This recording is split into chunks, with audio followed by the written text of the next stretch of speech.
Hello, welcome back to another episode of The Corporate Shift. My name is Ingrid H. Turner. I am the spiritual advisor here at Corporate Hippie Connection. Pleased as ever to be chatting, merging energies with you today.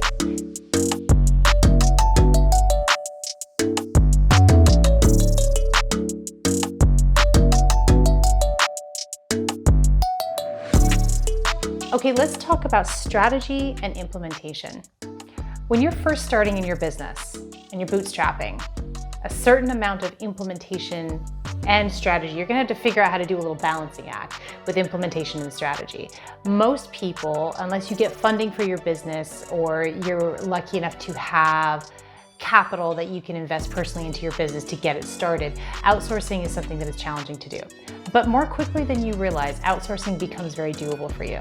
Now, you as the creator, you as the mastermind thinker, your gift, sure, you can implement. That's not your gift, that's not your genius. Your genius is in strategy. Your genius is in those aha, that burst of brilliance, that creative inspiration. And if you spend too much time down here implementing, you begin to lose connection, lose contact with that higher level thinking, imagining, and strategizing that you are so gifted at. And this is why you went into business for yourself, isn't it? This is why you're not working for other people, because you know where your genius is. So there comes a point, a tipping point, pretty quickly in your business, in your creation, where you have to start thinking about readjusting the balance between your strategy time and your implementation time. Most people spend too much time in implementation because they are afraid to outsource in order to buy themselves more strategy time. Saw a great quote on TikTok that said, "Successful people don't sell their time, they buy time." This is really powerful. This is also about creativity. Really creative people don't sell their time, they buy time. They carve out space. They know that time is the most precious commodity because that is your opportunity to sit back and be and come fully into your body and open up to this consciousness that you know is there. I don't care what name you have for it, God, source, spirit, muse, whatever it is, you have access to that. But you're not going to be able to access that muse if you are down here in the nitty-gritty doing all of the implementation pieces. Just because you can do it doesn't mean you should do it. You need to start thinking differently. You need to start thinking about not what should I offload, but go further. What can I offload? What are the things that do not require me to personally do? And where can I find the people or the systems or the automations or the AI to offload that so that I do not have to do that myself? Because the more time you have, the more space you open up to, the easier it's going to be to connect with that source, that creative source that is your genius, that you bring through, and you are of service to humanity through the vehicle of your passion, through the vehicle of your creativity, through the vehicle of your inspiration. So most of the time people delay offloading because A, they can, B, they're scared. Scarcity. Scarcity is a bitch. It will get you every time. But I will tell you this, that most of the time, what you're scared of is not valid. When you offload something, when you invest in time and resources and tools that open up more space for you, you're going to very quickly fill that vacuum where that money was in your bank account. You're gonna fill it and you're gonna expand it. You're gonna fill it and you're gonna expand it. And every time you expand through your fear, through your scarcity, every time you expand into a new energy, then what happens is you never fall below a certain threshold again. My favorite story is I received a lump of money a sum of money from a client. It was the largest sum I'd ever received all at once. And I had plans for that money. I was very excited about it. I was gonna put it over here. I was gonna buy myself a plane ticket and go on a trip because I love to travel. I was so excited about it.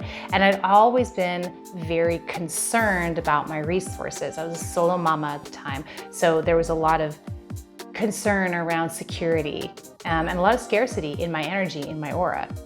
And when that showed up, when that sum of money showed up, my son, he had a cat, and the cat got really sick, like really sick. and we had to take the kitty to the vet.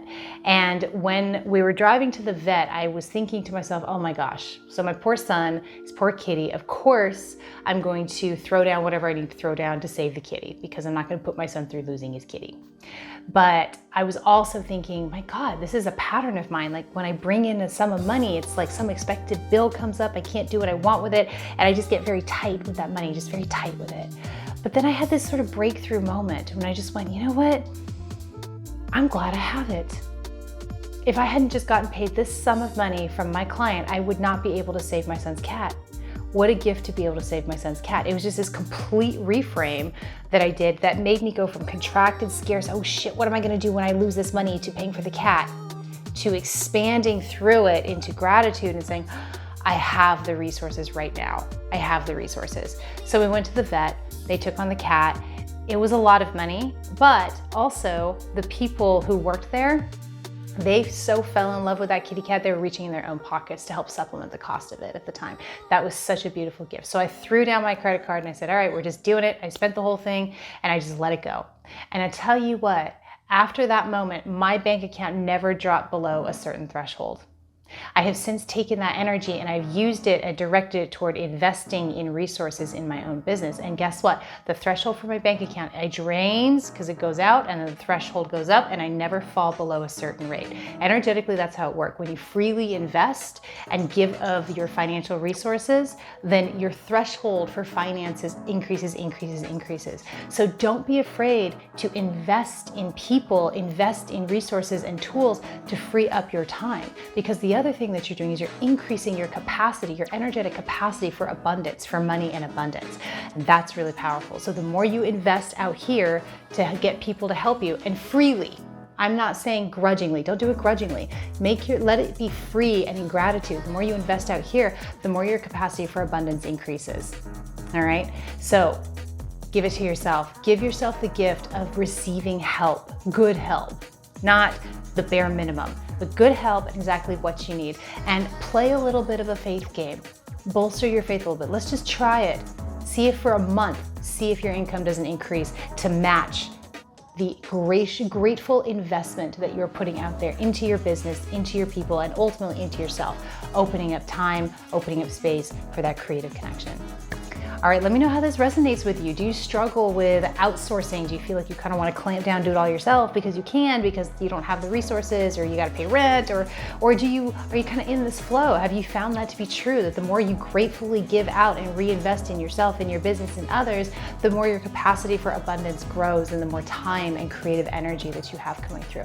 Let us know in the comments. We're all learning from each other. God bless you.